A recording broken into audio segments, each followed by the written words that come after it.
श्री रामचंद्र जी द्वारा पुष्कर में ब्रह्मा जी की स्तुति। पुलस्त जी कहते हैं, जब भगवान श्री राम पुष्पक विमान से पुष्कर तीर्थ के सामने पहुंचे तो उनके विमान की गति रुक गई।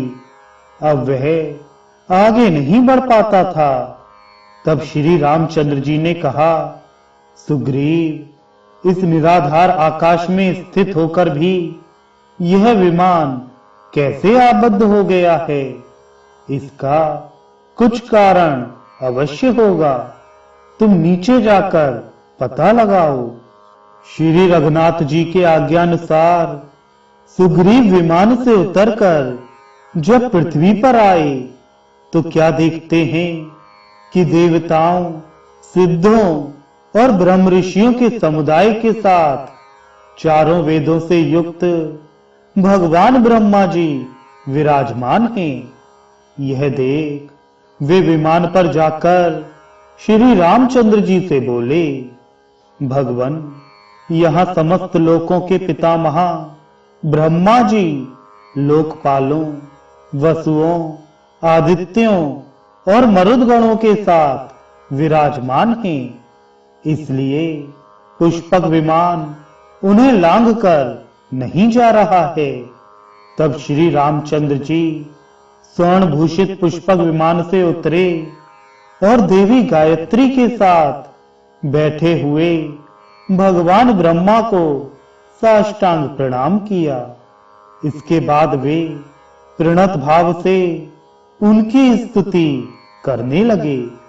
श्री रामचंद्र जी ने कहा, मैं प्रजापतियों और देवताओं से पूजे लोककर्ता ब्रह्मा जी को नमस्कार करता हूँ।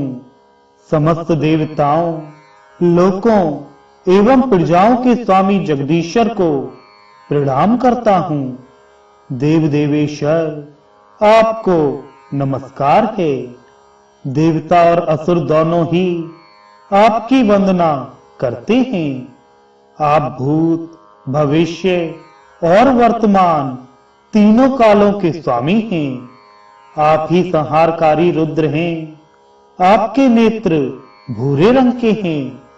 आप ही बालक और आप ही वृद्ध हैं। गले में नीला चिन्ह धारण करने वाले महादेव जी तथा लंबे उदर वाले गणेश जी भी आपके ही स्वरूप हैं। आप वेदों के कर्ता, नित्य, पशुपति, अविनाशी, हाथों में कुश धारण करने वाले, हंस से चिन्हित ध्वजा वाले, भोक्ता, रक्षक, शंकर, विष्णु, जटाधारी, मुंडे, शिखाधारी एवं दंड धारण करने वाले महान यशस्वी, भूतों के ईश्वर, देवताओं के अधिपति, सबके आत्मा, सबको उत्पन्न करने वाले, सर्वव्यापक, सबका संहार करने वाले, सृष्टिकर्ता, जगत गुरु, अभिकारी, कमंडल धारण करने वाले देवता, सुरुक, सुरवा आदि धारण करने वाले, मृत्यु एवं अमृत स्वरूप, पर्यात्र पर्वत रूप, उत्तम व्रत का पालन करने वाले, ब्रह्मचारी, व्रतधारी, हृदय गुहा में निवास करने वाले, उत्तम कमल धारण करने वाले, अमर, दर्शनीय, बाल सूर्य के समान अरुण कांति वाले, कमल पर वास करने वाले, षड्वेद ऐश्वर्य से परिपूर्ण, सावित्री के पति, अच्युत, दानवों को वर देने वाले, विष्णु से वरदान प्राप्त करने वाले, कर्मकर्ता, पापहारी, हाथ में अभय मुद्रा धारण करने वाले, अग्नि रूप मुख वाले, अग्निमय ध्वजा धारण करने वाले, मुनि स्वरूप, दिशाओं के अधिपति, आनंद रूप, वेदों की सृष्टि करने वाले, धर्म आदि चारों पुरुषार्थों के स्वामी, वानप्रस्थ, वनवासी,